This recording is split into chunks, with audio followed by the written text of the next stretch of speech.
Assalamualaikum warahmatullahi wabarakatuh. Perkenalkan, nama saya Nurul Sari dengan nomor urut absen 40. Pada video ini saya akan menjawab soal ujian MIT Ekonomika Publik. Langsung saja, nomor 1 yaitu landasan ekonomika publik. Landasan ekonomika publik ada 4. Yang pertama, adanya masalah dalam perekonomian seperti masalah mikro dan masalah makro, di mana masalah mikro diantaranya itu pasar, produksi, dan harga. Sedangkan masalah makro diantaranya itu kemiskinan, pengangguran, dan inflasi. Yang kedua, sistem perekonomian berkaitan dengan siapa pelaku ekonomi, pemerintah atau bukan, atau bagaimana keputusan ekonomi diambil, apakah melalui perencanaan terpusat atau mekanisme harga. Ketiga, pandangan-pandangan tentang peran pemerintah dalam perekonomian yang semakin konvergen.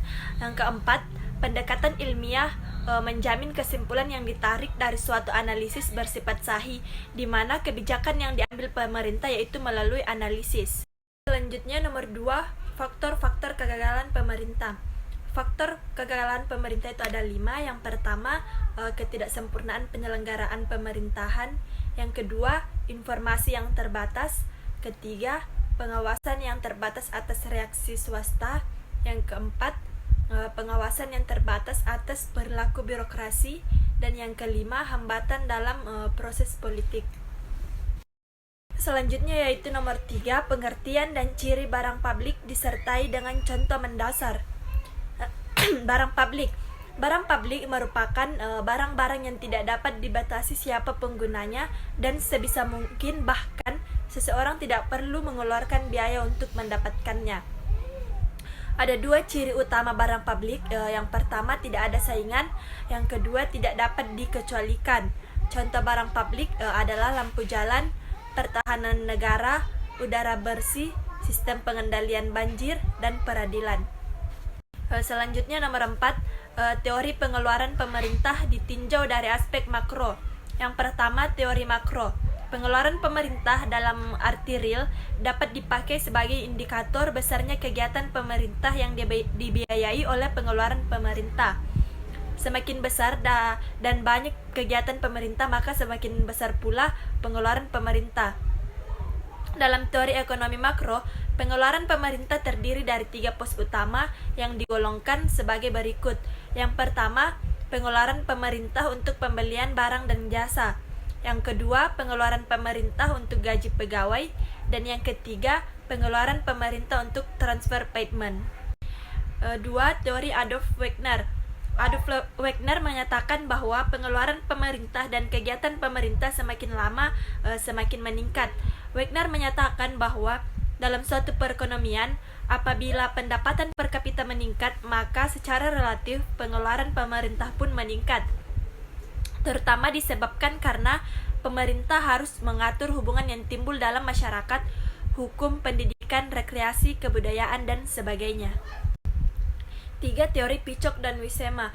Teori mereka didasarkan pada suatu analisis penerimaan pengeluaran pemerintah. Pemerintah selalu berusaha memperbesar pengeluarannya dan mengandalkan memperbesar penerimaan dari pajak.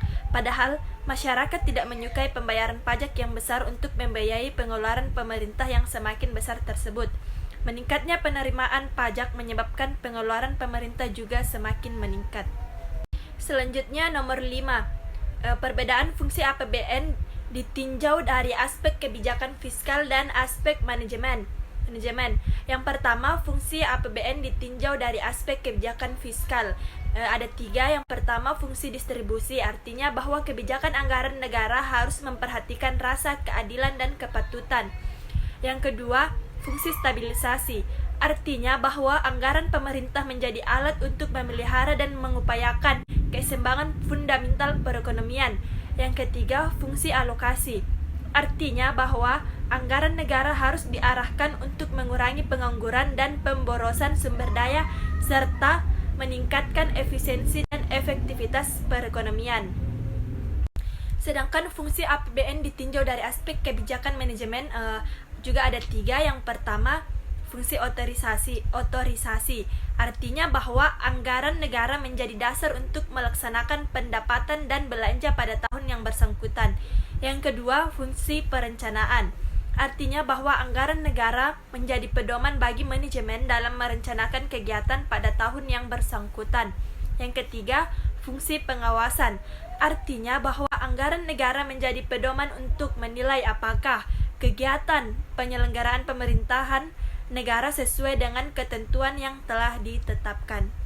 Selanjutnya yaitu nomor 6, di mana soalnya menurut saudara bagaimana pelaksanaan dan realisasi APBN di Indonesia secara umum minimal disertai dengan tinjauan empiris.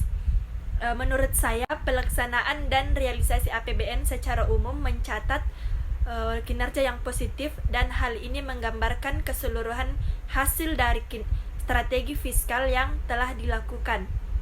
Sebagaimana APBN sebagai instrumen kebijakan fiskal memainkan peranan strategis dalam memastikan pencapaian target-target pembangunan yang telah ditetapkan Presiden Jokowi menuju Indonesia Maju. Sebagai sebuah kebijakan fiskal, APBN diharapkan dapat diimplementasikan secara kredibel, efektif, efisien, serta berkelanjutan, sehingga dapat menjadi motor penggerak penjaga stabilitas pertumbuhan ekonomi domestik. Itulah jawaban saya atas soal ujian MIT Ekonomika Publik.